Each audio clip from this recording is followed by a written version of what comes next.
de Repórter volta agora com a Renata, que estava de férias, né, Renata? Voltou de férias. E enquanto teve de férias foi substituída pelo Rogério. E hoje com um assunto bem interessante, que é o seguinte: aquela conversa que o Rodrigo Maia teve com o Paulo Artung lá pro dia 16, no meio do mês passado, né? Não faz nem um mês. Que ficou muito no ar, as pessoas ficaram fazendo uma série de interpretações. Será que o Rodrigo vem aqui só para negociar a entrada de alguns membros no DEM? Até na época, na ocasião, o Eric Musso, presidente da Assembleia, estava presente, até se falou, o Eric quer ir para o DEM, o Paulo está articulando isso, tal, etc. E que aquilo ficou no ar. O Paulo depois também, oficialmente, pelo menos, disse assim que discutiu questões da reforma, questões econômicas, que foi assim como se fosse uma coisa... Um bate-papo sobre a conjuntura. Tranquila, né? Um bate-papo mesmo, bem por aí. E aí, mas de lá para cá, um monte de coisa aconteceu e um monte de interpretações foram feitas em cima disso. Essa semana, principalmente, o que a gente percebe que já há no mercado político e também no mercado econômico uma tendência muito forte já pela saída do Temer, e não se fala ao certo se isso pode demorar 15, 20 dias, um mês, mas se sabe que parece uma coisa, é tratado já como uma coisa irreversível. E isso naturalmente põe o Rodrigo Maia numa posição de destaque. E aí a gente começa a juntar as peças e começar a entender melhor o que, na verdade, estaria por trás daquela conversa entre o governador Paulo Artung e o Rodrigo Maia. O que a gente está aqui propondo na discussão, inclusive porque isso também é um pouco da interpretação do que aconteceu, principalmente no plano nacional, é de que o governador Paulo Artung, fez sim uma aproximação, já sabendo que a movimentação política nacional ela iria para esse caminho, né, de uma iminente saída do Michel Temer, e que essa conversa então já foi feita dentro de um contexto político mesmo, já pensando na saída e na possível sucessão natural do Maia para a presidência da República. E aí essas posturas que, a partir daí, dentro do contexto estadual, como que isso se desdobraria aqui. Então essa vamos dizer assim, o pontapé inicial, e eu acho que a Renata até pode começar, você que escreveu sobre isso essa semana. Né? Porque assim, chamou muita atenção o fato de ser... A gente estava até brincando na redação, poxa, é a segunda vez que isso acontece, né? Porque naqueles meses que antecederam ao impeachment da Dilma, em dezembro, né? O Temer teria uma agenda em São Paulo, né? Fez uma escala aqui. E fez uma escala aqui, né? Veio almoçar, ele veio só comer muqueca, né? No Espírito Santo. Veio conversar com o Artung, até hoje não se sabe o teor daquela conversa. Aquilo ficou restrito ao almoço da Praia da Costa. E alguns meses depois, Temer vira presidente da República. Agora, pouco antes de se começar a falar, né, de que Maia teria sido picado pela mosca azul, né? O presidente da Câmara vem ao Espírito Santo para conversar sobre conjuntura política com o governador Paulo Artung, né? Então, quer dizer, o Artung ele vinha construindo, até a crise da PM, uma imagem nacional, né? Uma imagem para fora do Espírito Santo, e vinha se colocando como uma liderança que aspirava a ser uma liderança nacional. Se do ponto de vista da imagem ele teve um desgaste, né, a partir do início do ano, a impressão que a gente tem é que politicamente ele continua sendo uma liderança em ascensão para os meios políticos, vamos dizer assim, nacionais, porque a partir do momento que o presidente vem conversar com ele, o presidente da Câmara, por enquanto, vem conversar com ele para depois aí depois acontece todo esse desdobramento, mostra que o Artung ainda é um cara muito importante no cenário nacional para ser ouvido, né, sobre conjuntura política. E o governador aproveita essa movimentação de uma forma bem inteligente, né? O Artung nunca foi um cara apesar dele ter se reunido com o Temer e tudo mais, ser do PMDB, ele nunca foi um defensor, né, da primeira fileira ali do Temer durante esse período. Manteve uma distância. Manteve uma distância segura. Agora ele articula com o Maia, que também na Câmara tem feito esse movimento de não se unir tanto, né? Tentar se manter um pouco apartado de tudo para tentar ir trilhando o caminho sem desviando dos estilhaços, né? Então pode ser que o Arthur tenha encontrado aí um espaço de acomodação política, né? Até para dar sequência a esse projeto dele de se expandir sua imagem, num momento de profunda crise política, né? Isso que chama a atenção. No momento que você tem uma crise política muito grande, com as lideranças em desgaste, o próprio Paulo em desgaste, depois de tudo que aconteceu nesse primeiro semestre, o governador consegue encontrar ali um mecanismo para se reinventar, para se recolocar no jogo e para tomar conta do jogo político no Estado. Você acha que o Paulo antecipou mesmo a leitura disso, Néter? Na verdade, o Paulo sempre foi visto como uma figura muito próxima do mercado. Então seria natural, se o presidente da Câmara quisesse esse aval do mercado, ter também o aval do governador Paulo Artung. Não que o Paulo esteja na condição de regente do mercado. Só que é importante considerar que o Paulo também olha para frente. Porque é importante antecipar esse passo, é antecipar as eleições de 2018. Então, para isso, você vê, se no encontro eles trataram do golpe, contra-golpe, golpe do golpe, você pode também considerar que ele tratou a questão do DEM como partido, enquanto isso ele também não nega que deseja andar com o PSDB. Então você tem dois partidos que, caso se confirme, e na política os sinais dizem muito, e os sinais são claros que o Temer vai cair.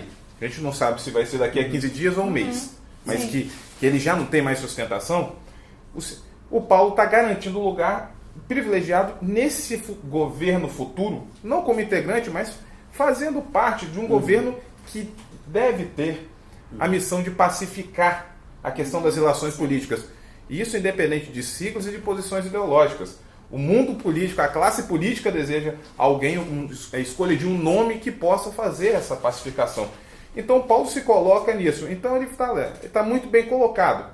DEM, PSDB, sendo que não tem tanto clima no PMDB, já se cogita a saída dele do PMDB, nunca foi tão forte isso.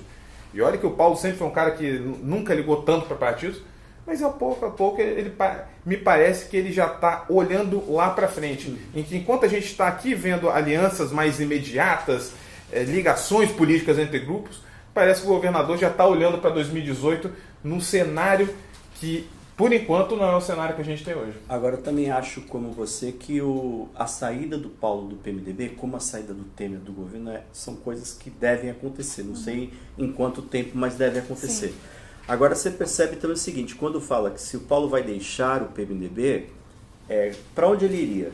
Aí tem dois partidos sendo cotados aí para receber o Paulo. Tanto o PSDB, que parecia um desejo antigo dele, sim, e agora também o DEM. Eu acho que o DEM tem que ser colocado também numa condição de partido atraente para o Paulo, porque se ele for o partido do presidente da República, ele passa a ser um partido estratégico. Agora, eu acho que de qualquer maneira, quando ele centra os olhos nesses dois partidos, ele está justamente apostando numa outra questão que parece muito lógica também, que esse governo de transição, caso se confirme, ele deve ter a presença muito forte desses dois partidos. O DEM, naturalmente, porque será o partido do Rodrigo, e o PSDB, porque é o partido que funcionou o tempo todo, desde a queda da Dilma, como partido base do governo. Então, quer dizer, são partidos que são aliados históricos, né? Então,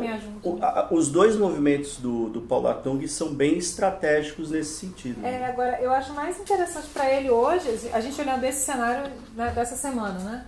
Eu acho mais interessante para ele hoje o próprio DEM do que o PSDB, porque o PSDB você tem aquela briga interna, né? Parte do partido não quer o Paulo e tenta criar mecanismos para dificultar a entrada dele no partido. Ele também já não está muito bem com a direção nacional, né, do PSDB. Já no DEM, tem essa coisa do Teodorico Ferraz falar que se o Paulo entrar por uma porta, ele sai por outra, mas, enfim, né, é um governador do Estado, né, o que pesa mais aí, né?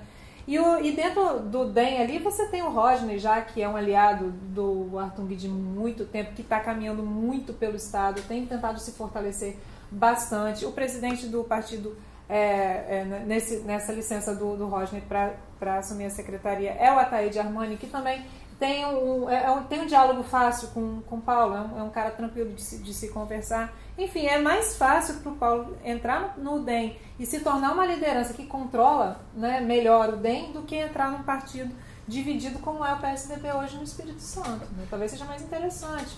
E esse lado é interessante porque a gente não considerava o DEM dentro desses possíveis arranjos. Mas eu não vejo incompatibilidade e vejo resistências. Você pode ter uma resistência hoje, por exemplo, na questão do PSDB muito forte, mas que na hora do momento ali, porque a gente analisando pela fotografia de hoje, o momento é mas aí a partir de uma configuração totalmente diferente, porque o PSDB dentro do leque de alianças do governo Temer tem um papel X. Caso se confirme essa ascensão do Rodrigo Maia ou de um outro nome, numa eleição direta, por exemplo, você tem um cenário totalmente distinto. O PSDB passa a ter o papel de protagonista e aí será necessário, porque é interessante que a gente vai ter um governo de transição, literalmente, mas só que é uma transição muito curta, porque a eleição de 2018 já está batendo as portas. Então você tem um governo que vai tentar ter uma recuperação, atuar na recuperação da economia, para dar um solavanco na economia que hoje está muito mal, e vai ter que tratar também da questão política. Então, e a política passa pelos estados. Aí o Paulo se coloca numa posição muito boa de passar a usar a conjuntura nacional ao seu favor e não contra ele, como foi em 2010. Agora tem uma diferença também, né? Você percebe o seguinte, que o Paulo, durante os dois governos, os 4 governos, melhor dizendo, 4 não inteiros, né? Mas 3,5 do PT, os 2 do Lula e o 1 e pouquinho da Dilma, você percebe que o Paulo sempre manteve muita distância com os governos do PT. E quando entra o Temer, você pensa assim, no primeiro momento, o Temer, mesmo partido, vai haver uma aproximação. Não, ele tem inclusive uma posição crítica ao governo Temer o tempo todo. Inclusive, muito do que ele usou naquele discurso que ele se promoveu no mercado, falando do modelo de austeridade e tudo, ele fez esse discurso muito também criticando o próprio governo federal, a política econômica do governo Temer, que falava que era lenta, que desse jeito não ia resolver o problema, tal. Ele fez várias críticas ao Temer o tempo todo. Agora eu acho um pouco diferente. Se confirmar esse governo de transição, seja inicialmente com Rodrigo Maia e depois até outros nomes, como o próprio Tasso Gereissati, que é um outro nome cotado, tal, enfim, ele já parece querer fazer um governo de aproximação com o governo federal, diferentemente do que ele fez até então com os outros que passaram pelo Palácio do Planalto. Que eu acho também que é uma mudança de estratégia do Paulo. Que é interessante a gente pensar também o seguinte, que o Paulo ele tem até abril para fazer entregas, né? Porque a gente teve 3 anos e meio aí de governo Paulo Artung sem entregas. Agora ele precisa, né, dentro daquele discurso da austeridade, ter que cortar, ter isso, ter aquilo. E se você pode observar que boa parte das promessas que o Paulo tem feito de entregas são dependentes de recursos federais. Então o Paulo ele precisa ter essa aproximação com o governo federal, em algum momento teria que ter, e o Rodrigo Maia cai do céu nesse sentido, que vai ter um diálogo mais fácil. O Paulo apoiou o Rodrigo para presidente da Câmara, né? Então, quer dizer, ele já tem um diálogo mais facilitado com o Rodrigo do que teria com o próprio Temer, né? Deixa eu colocar uma última questão para vocês dois, para ver o que vocês acham disso. Considerando que isso se confirme, o Rodrigo Maia assuma tal, e a gente tem essa transição, olhando aqui para a sucessão do Espírito Santo, principalmente com relação ao Senado e com relação ao governo, que vocês acham que mudam em relação a lideranças que podem ou não se animar com esse novo quadro, lideranças que vão se motivar ou vão se retrair com esse novo quadro? Como que vocês veem os principais personagens nesses dois casos, Senado e governo? Quando a gente fala do Paulo migrar para o DEM e para o PSDB, fica muito claro que ele deixa o caminho livre para a senadora Rose de Freitas, que não vai ter nada a perder na próxima janela eleitoral, porque já tem um mandato, vai ter mais 4 anos garantidos no Senado, abre a possibilidade dela disputar. Aí a Rose entra numa questão, porque é muito tranquilo, é até confortável para ela, ao meu ver, ela fazer essa pré-candidatura ao Senado, sem obrigação, porque ao governo, porque ela sabe que ela dentro do PMDB esbarraria naturalmente ali em 2018 governador. Iria para uma convenção do PMDB? Não sei. Mas sem o Paulo, esse obstáculo tem um caminho livre. Só que aí você tem uma mudança. Aí você tem o Paulo que sempre foi, você fez muito bem essa lembrança histórica. O Paulo sempre manteve uma distância regulamentar do governo central. Dessa vez ele parece muito alinhado com o governo central, que é o governo que dá mostra de ser o governo central mais voltado ao mercado, mais identificado com o mercado, que é o Paulo. É o Paulo em si. Então, aí fecha essa porta dos cofres da União para a Rose. Então, talvez a pessoa, a liderança política mais afetada nesse processo, em toda essa movimentação, seja a senadora Rose de Freitas. Já para a disputa ao Senado, por exemplo, Ricardo Ferraço ficaria numa boa posição, o senador continuaria numa boa posição e podendo contar, inclusive, com o apoio maciço do Paulo, porque o Ricardo é aquela coisa, o Ricardo precisa de todo mundo dentro de uma candidatura dele, todo mundo apoiando a candidatura dele para ele vingar. Ele sempre teve dificuldades quando foi sozinho. Já o Magno é candidato à reeleição e não está nem aí, porque ele aposta na base eleitoral dele evangélica e um pouco também na base dele. Engraçado que a gente fala em 2 vagas para o Senado, mas como se tivesse só uma, né? Exatamente. Porque o do Magno já está garantido. Agora a gente tem que ver também como é que vai ser essa composição, porque se você faz uma composição de DEM com PSDB e o Artung tem interesse em disputar o Senado, e aí fica complicada a história do Ricardo também, né? E a coisa vai vir de cima para baixo. Por isso que a gente até já considera que a fome e a vontade de comer. O Ricardo já deixou muito claro que gostaria de ser candidato à reeleição. O Paulo já ofereceu a ele a oportunidade de apoiá-lo no governo e ele rejeitou. Sim. Então eu não vejo muito daí. E agora só trazendo essa reflexão, o outro lado, vamos dizer assim, daquela turma. Eu acho que o desenho continua o mesmo. Por exemplo, a construção da rede com Aldifas, o PSB que está meio solto aí com o ex-governador Renato Casagrande, e vai depender muito do resultado dessa transição. Qual que vai ser o pacto nacional? Mas vocês também, mesmo com essa mudança, vocês acham que o Paulo está muito mais propenso a disputar a reeleição? Continua propenso a disputar a reeleição? Eu acredito que as condições anteriores não mudam. Só se mudar muita coisa como no você cenário. falou, o cenário do Senado parece muito complicado ainda, né? E tem ainda. outros nomes que podem surgir, né?